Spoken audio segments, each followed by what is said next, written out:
E a criação de empregos formais no Brasil teve uma alta de 32% também no mês de abril. De acordo com o Ministério do Trabalho, houve aumento também nas vagas criadas nos 4 primeiros meses deste ano em relação ao mesmo período do ano passado.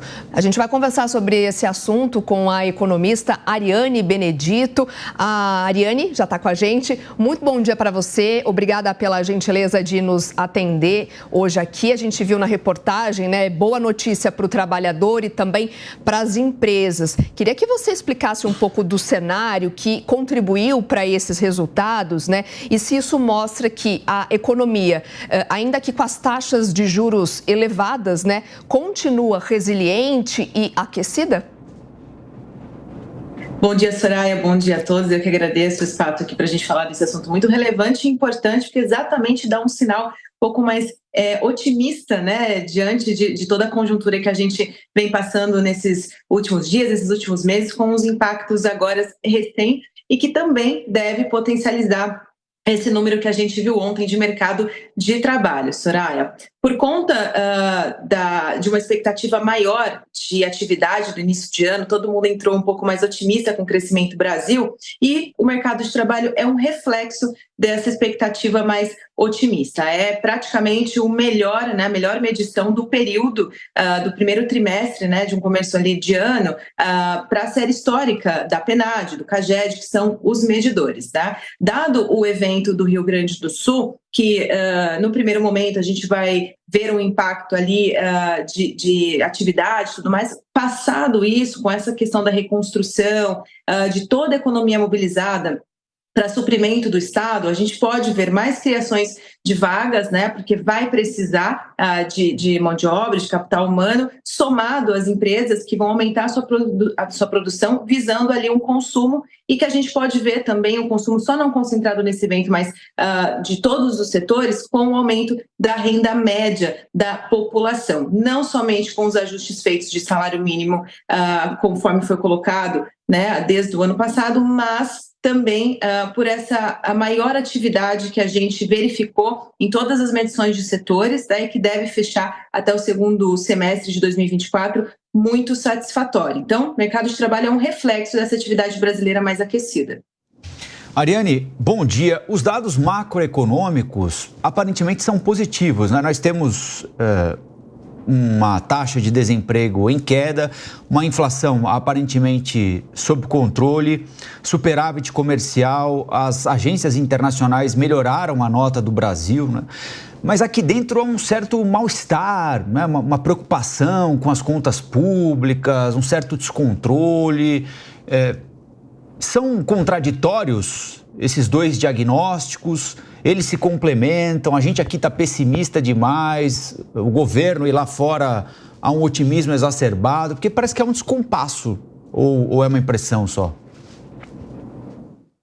Na verdade, a gente tem dois vetores de impacto agora, né? O cenário externo, que tem dado uma piorada, essa questão dos juros mais altos nos Estados Unidos, vem desestabilizando de forma global as economias e nós, como um país emergente, a gente acaba sentindo bastante, né? O exemplo foi ontem de novamente uma abertura dos juros, com a expectativa do evento que vem amanhã, a divulgação de inflação americana por lá, e bateu aqui na nossa curva de juros também. Essa curva de juros, ela precifica essa visão mais pessimista para frente. Também a última recente mudança ali do compasso de política monetária para o Banco Central, do nosso Banco Central, também trouxe esse pessimismo. Mas vale lembrar que o Banco Central está olhando lá o horizonte relevante e que essa expectativa positiva, né, esses números mais aquecidos da nossa economia, é o que vai impactar esse horizonte relevante no sentido de inflação, mais crescimento, mercado de trabalho aquecido, mais renda que movimenta essa atividade maior da economia e que se traduz em inflação. Se a gente tem mais inflação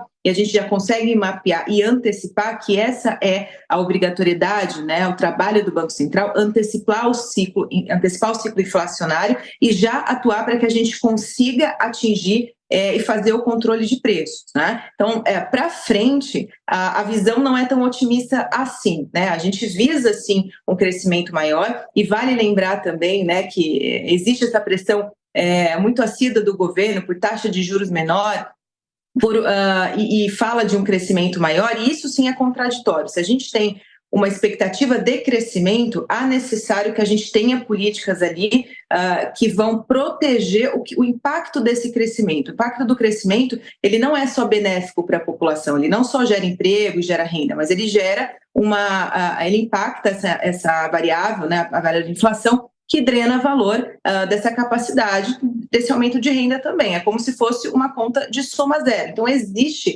a necessidade de ser um pouco mais apertada as políticas, né? Fora isso, a gente tem a questão do fiscal, que gera uma aversão a risco em relação à dívida pública do país. A gente tira, né, perde fluxo, que a gente também é muito dependente de fluxo, e essa aversão a risco, ela acaba impactando tanto externo quanto internamente, e atrasam o que seriam as políticas no sentido de uma evolução, de um desenvolvimento do nosso país, né? A aversão a risco é péssima. Então, a gente está perdendo nesses dois pontos, o impacto do externo, que a gente não consegue concorrer, né? E o lado do fiscal, que toda essa benéfica que a gente tem em relação a crescimento, ela vai se afastando, e para o horizonte relevante é muito preocupante. Ariane, agora a pergunta do nosso comentarista José Maria Trindade. Bom dia, Ariane. Olha, um diretor do Banco Central me falou sobre a inflação na área de serviços, que ela é muito problemática exatamente por falta de possibilidade de importação. Ninguém pode importar um corte de cabelos, lavagem de um carro e atividades na área de prestação de serviços. Daí é uma área muito independente. Eu aqui em Brasília, eu converso com representantes de vários setores e tenho notado uma situação complexa. Dono de um bar que tem um funcionário e dono de uma grande empresa que tem 100, às vezes 10 mil funcionários, a reclamação é a mesma. Falta de mão de obra qualificada ou comprometida. Às vezes nem precisa ser uma mão de obra tão elaborada assim.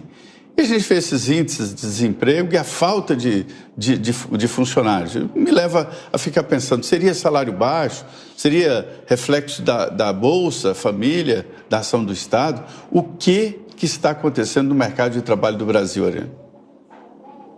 Bom dia, Zé Maria. Muito obrigada pela pergunta.